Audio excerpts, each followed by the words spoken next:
Hello everyone. मैं बात कर रहा हूँ बीपीएससी टीआरई 4 कंप्यूटर साइंस के बारे में। कंप्यूटर साइंस में जो 150 क्वेश्चंस आएंगे वो किस किस पार्ट से होंगे, कितने मार्क्स के, उस पर चलिए बात कर लेते हैं। ये क्वेश्चन जो है, क्वेश्चन पेपर में टाइम दिया रहेगा हमारा 150 मिनट। 150 मिनट का एग्ज़ाम होगा, 150 क्वेश्चंस होंगे, यानी 2 घंटे 30 मिनट। ठीक है, ये टाइम होगा। और उसमें से भाग पार्ट 1 में आएगा 30 क्वेश्चन, और पार्ट 2 जनरल साइंस में आएगा 40 क्वेश्चंस, और पार्ट 3 कंप्यूटर साइंस में आएगा आपका 80 क्वेश्चन। यहाँ पे लिखा हुआ है कि जो पार्ट 1 होगा भाषा लैंग्वेज का, वो सिर्फ क्वालिफाइंग होगा। ठीक है, आपको उसमें से 30% लाना है, यानी कि 9 मार्क्स लाना है, और क्वालिफाई आपको करना है। आपका नहीं बना, मेरिट आपका बनेगा इसमें से भाग 2 और भाग 3, यानी कंप्यूटर साइंस और जनरल साइंस। ये जनरल साइंस है और ये कंप्यूटर साइंस है। ठीक है, जनरल साइंस में क्या क्या पूछेगा, इसमें दिया हुआ है कि आपका गणित आएगा, मैथ रहेगा। ठीक है, जनरल साइंस में आपका सब्जेक्ट रहेगा मैथ,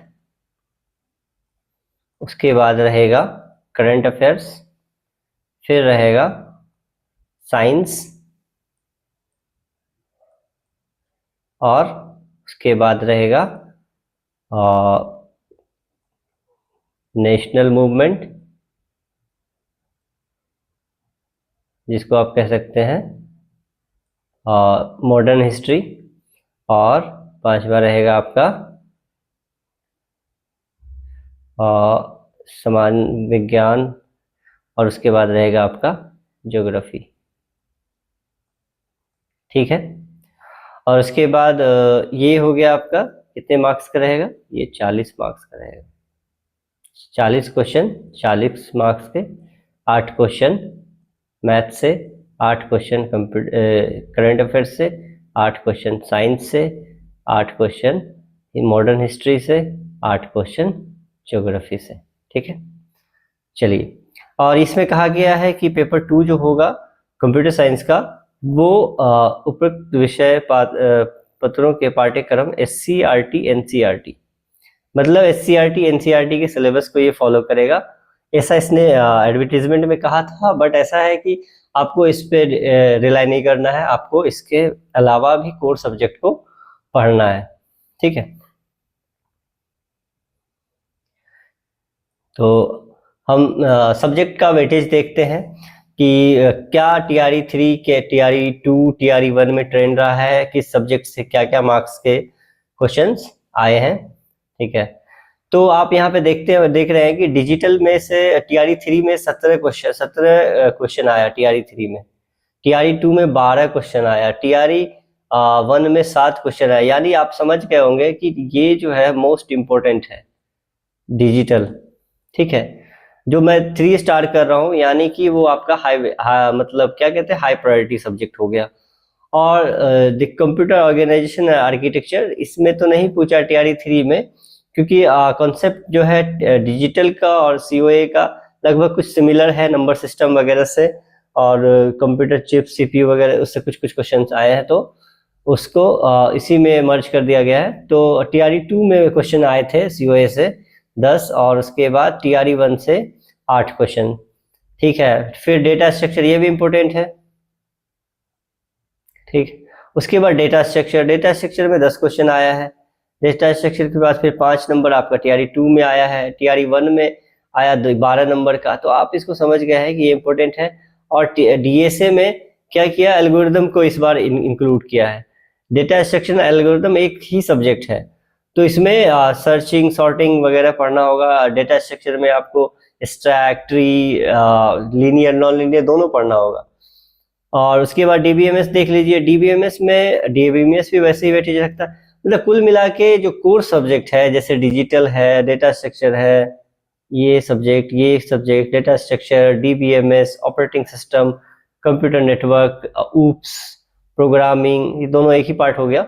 उसके बाद कंप्यूटर फंडामेंटल को आप मीडियम रख सकते हैं, क्योंकि बहुत बेसिक क्वेश्चंस आते हैं, आप इसको एमसीक्यू ही लगाइए तो भी आपका समझ में आ जाएगा। एल्गोरिदम्स हो गया डेटा स्ट्रक्चर के साथ, सॉफ्टवेयर इंजीनियरिंग, ठीक है।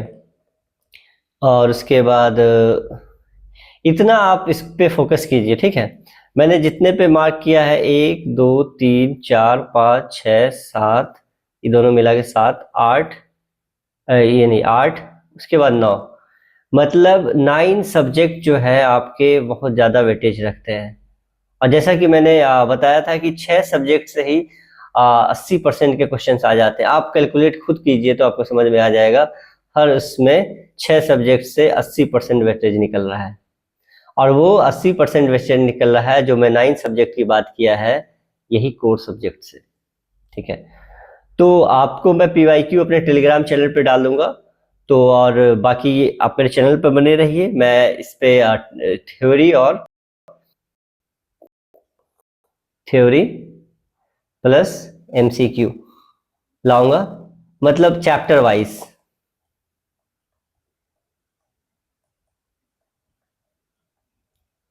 तो आप चैनल को सब्सक्राइब कीजिए और इस पे बने रहिए, ताकि आपको इस तरीके का एक सीक्वेंस में, एक पैटर्न से आपको कंप्लीट सिलेबस यहाँ पे पूरा हो जाए, ठीक है।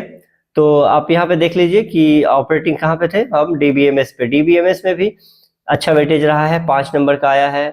DBMS में देखिएगा SQL से क्वेश्चंस काफी रहते हैं। आगे मैं बात करूंगा कि NCERT का सिलेबस, जो NCERT की बुक है फ्री में अवेलेबल है वेबसाइट पे, तो आप वहां से देख सकते हैं। मैं वही का स्क्रीनशॉट यहाँ पे PPT में लाया हूँ, तो आपको दिखाऊंगा कि उसका सिलेबस में क्या क्या है। तो DBMS में देखिए कि DBMS में TRE 3 में पूछा है 5 क्वेश्चन, और TRE 2 में पूछा है 10 क्वेश्चन, TRE 1 में पूछा है 13 क्वेश्चन, और फिर ऑपरेटिंग सिस्टम में देखिए, ऑपरेटिंग सिस्टम में पूछा है TRE 3 में अच्छा खासा पूछा है, ठीक है। TRE 4 में, TRE 2 में भी पूछा है, मतलब यहाँ पे TRE 3 में ऑपरेटिंग सिस्टम को बूस्ट कर दिया। तो TRE 4 में अभी आने का ये सब्जेक्ट मोस्ट चांस है। तो कुल मिला के ये सब सब्जेक्ट को आप पढ़िए अच्छे से। कंप्यूटर नेटवर्क ये सब मिस नहीं करने का है, ये तो पूरा थोड़ी पूरा पढ़ने का है, ठीक है। और प्रोग्रामिंग पे ध्यान दीजिए, पाइथन और C++, इस बार आप दोनों पढ़िए, क्योंकि कंपटीशन है। तो आप किसी दोनों, क्योंकि NCERT में पाइथन है और SCERT के सिलेबस में C++ है, ये आपका SCERT में है और ये आपका NCERT में। SCERT है जो बिहार बोर्ड फॉलो करता है, NCERT है जो सेंट्रल फॉलो करता है, लेकिन रिक्रूटमेंट में दिया हुआ है SCERT NCERT के बेसिस पे आएगा। तो यानी कि आपको दोनों को फॉलो करना चाहिए, ठीक है। कंप्यूटर फंडामेंटल, ये बहुत बेसिक क्वेश्चन आते हैं, इनपुट डिवाइस आउटपुट डिवाइस, ठीक है। कंप्यूटर का जनरेशन क्या है, फादर्स ऑफ कंप्यूटर किसे कहा गया है, ऐसे क्वेश्चन आया हुआ है। तो ये सब फंडामेंटल ऑफ कंप्यूटर क्वेश्चन है, आप MCQ से ही ये कंप्लीट हो जाएगा ये सब्जेक्ट, ठीक है। और एल्गोरिदम आपको सर्चिंग, सॉर्टिंग, टाइम कॉम्प्लेक्सिटी वगैरह पे देखना है, ठीक है। गेट लेवल का एकदम नहीं जाना है, लेकिन हाँ उसके कुछ क्वेश्चन ऐसे होते हैं जो बहुत बेसिक क्वेश्चंस रहते हैं इसके कॉन्सेप्ट वाले, वो सबको पढ़ लेना जरूरी है, ठीक है। सॉफ्टवेयर इंजीनियरिंग हो गया, सॉफ्टवेयर इंजीनियरिंग मॉडल्स वगैरह, ये इस बार TRE 3 में आया हुआ है, ठीक है। TRE 3 में आया है, TRE 4 में चांस बन जाते हैं पूछने के। कंपाइलर डिजाइन TRE 2 में आ चुका है, TRE 3 में नहीं, 4 में आ सकता है। तो इस सब्जेक्ट को बेसिक पढ़िए। लेकिन कोर सब्जेक्ट है जिसको हम बात कर रहे हैं, जिसपे कि ज्यादा फोकस देना है 9 सब्जेक्ट पे, वो आपका डिजिटल हो गया, कंप्यूटर ऑर्गेनाइजेशन एंड आर्किटेक्चर हो गया, डेटा स्ट्रक्चर हो गया, DBMS हो गया, ऑपरेटिंग सिस्टम हो गया, कंप्यूटर नेटवर्क हो गया, और ये दोनों मिला के एक हो गया, तो ये UPS और प्रोग्रामिंग हो गया, और उसके बाद एल्गोरिदम हो गया, और सॉफ्टवेयर इंजीनियरिंग हो गया। इस पे भी देना है, फोकस करना है।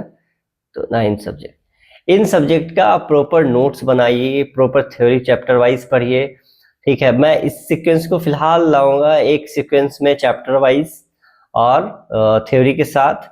पहले थ्योरी होगा, उसके बाद उसके कुछ जो MCQ, जो इम्पोर्टेंट MCQ होंगे जो पूछे गए एग्जाम में, वो ऐसे रहेंगे, ठीक है। चलिए आगे देख लेते हैं। TOC हो गया, AI हो गया, AI से क्वेश्चन आना शुरू हो गया, वेब टेक्नोलॉजी से आता ही है बेसिक क्वेश्चन। IoT हो गया, ई कॉमर्स हो गया, ये सब 1 से 2 लेक्चर में काफी पूरा हो जाएगा, ठीक है। ग्राफिक्स का क्वेश्चन 1 नंबर का आया हुआ है एक बार टीआरई 1 में, ठीक है। उसके बाद ये सोसाइटी लॉ एथिक्स अभी तक नहीं पूछा है, पर ये एनसीईआरटी का सिलेबस में है। तो इस तरीके से पढ़िए। चलिए हम एनसीईआरटी सिलेबस लेते हैं कि प्रकार का 11th और 12th का। ये क्लास 11th का है syllabus,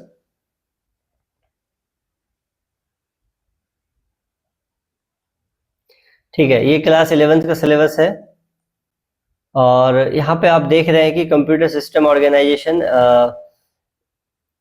computer system organization COE के बारे में है यहाँ पे टॉपिक, ठीक है। और उसके बाद चैप्टर 2 पूछ रहा है encoding schemas and number system, ये डिजिटल हो गया, ये सीओए का पार्ट आ जाएगा, ठीक है। और ये डिजिटल आ जाएगा।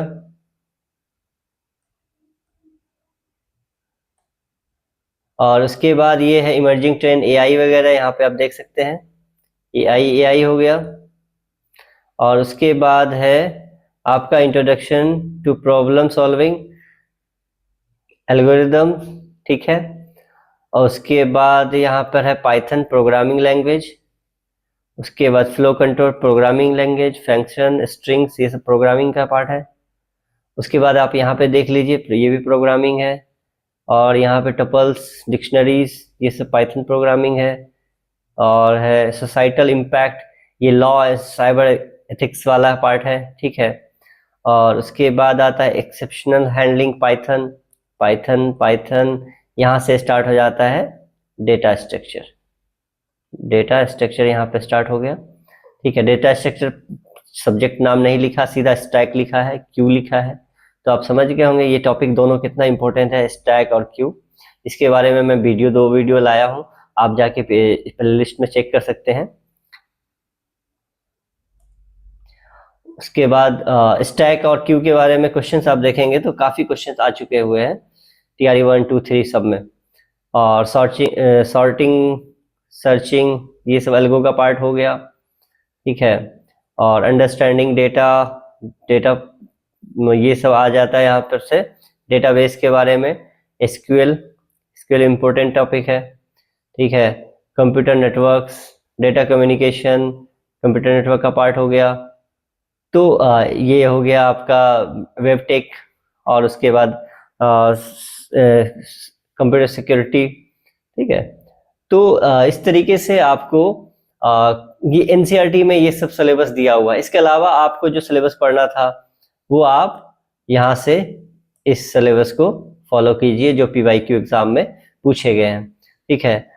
क्योंकि एनसीईआरटी, एससीईआरटी और पीवाईक्यू के कॉम्बिनेशन से ही हमारा कंप्लीट सिलेबस बनता है, क्योंकि सिलेबस जो ऑफिशियली गवर्नमेंट इसने बीपीएससी ने नहीं दिया है। तो टीआरई 4 में भी ऐसे ही रह सकता है, उम्मीद है।